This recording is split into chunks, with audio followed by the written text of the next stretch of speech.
Hey everyone, today we are going to do a video on right angle drills, grinders, and sanders. Let's start off with the old stuff. This is an old Milwaukee right angle drill.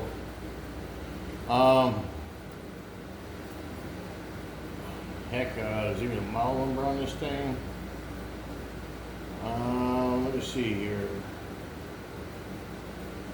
611A Z9. This thing is old. 3.5 inch. And this thing gets used basically just for a wire wheel. And it's nice because you put it right there in your hand, control the trigger, speed wise. But it's old, it's bulky, and it really does not get used that much anymore. And it's probably one of the first ones I've ever owned. And then we'll go up to the old DeWalt sander slash polisher, 7-inch, 2-speed, 3/4 horse max output. This thing is old as crap also. I can't even tell when's the last time it was even used. I can't tell if it even works anymore. I know that this Milwaukee still works because I've used it probably about a year ago, drilling holes. But I mean, tell by the sandpaper, this thing has not been used for a long time. And it's controlled right here by the trigger, and when you do polishing this, when you do it. Now we're going to get to a little stronger model. I don't even remember who makes this, but you see, I use it a lot of times for, well, not even a lot of times. I use it when I do use it with the wire brush. That wire brush is probably as old as most of my viewers. I guarantee you this thing is 40 years old. And you got speed control here, lock and trigger.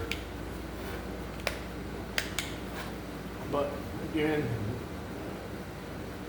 I can't remember the last time I even used it. Probably a year ago.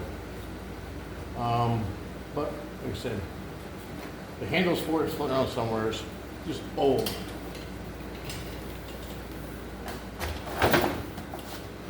The Porter cable.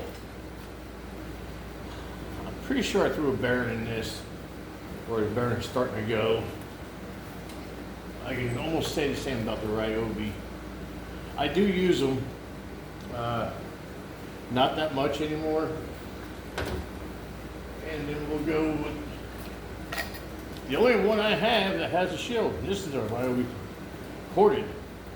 Also, this is the older Ryobi, the new or design Ryobi. So this is the one here that's probably throwing the bearing, I think, also. But I used these a lot.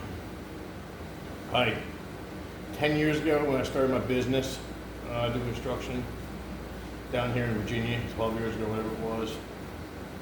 And they probably got used a lot right until about 4 years ago. And that's when I went and got this one. And this is the grinder that now I use for the most part. But, and realistically, I actually use my Craftsman cordless more than any of them.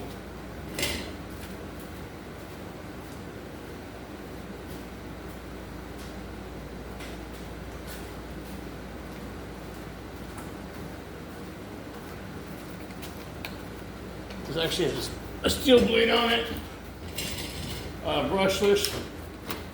I put the 4 and a 6 amp hour motor on it, battery on this, and I go to town. And 9 times out of 10, I'll grab this one before I grab any of them. just because it's cordless. Now I purchased this one back when I was doing construction also, which I use a lot of Ryobi tools back then. I'd never been a person to go out and buy DeWalt or Milwaukee just because of the name. It's not me. Ford in reverse, and I use this one for drilling in tight corners of the cars, manifolds. You know, it's been used several times over on heads. You know, taking out broken bolts, and it's not a fast RPM drill. Use a slow RPM drill, but that's what you want when you're doing that fine detail work up in the wheel well, trying to drill a header bolt or whatever you want to call it. I have a head, which is nice and slow, and that's what I use. The Whiz wheel. I got all the attachments you can imagine for this thing. I even got the straight shaft here, one with the cut wheel on it. But this tool gets used more than all the rest do together. Gets used probably weekly. And it's just been a great little tool. It's actually a Cobalt. But it's pretty old.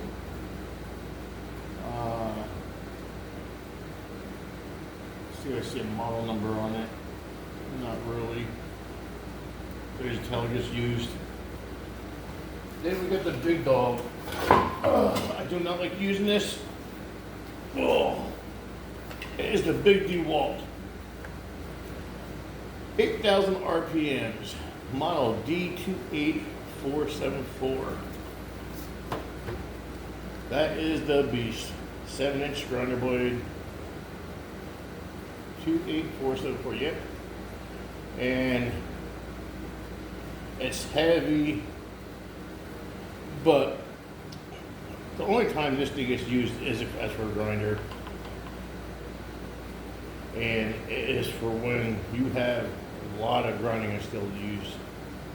Other than that, I don't use it. I don't think I've used it any last year, to be honest with you. This is heavy, it's bulky, as strong as possible imagine, but just don't have a need for it. Again, trigger lock on it. Not that I'd recommend it. This thing gets away from you, it's going to hurt you or something else. It's just a big, big boy.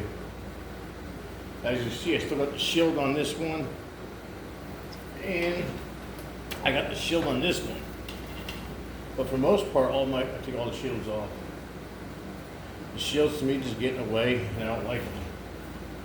But yeah, that's my of my right angles and my grinding, sanding.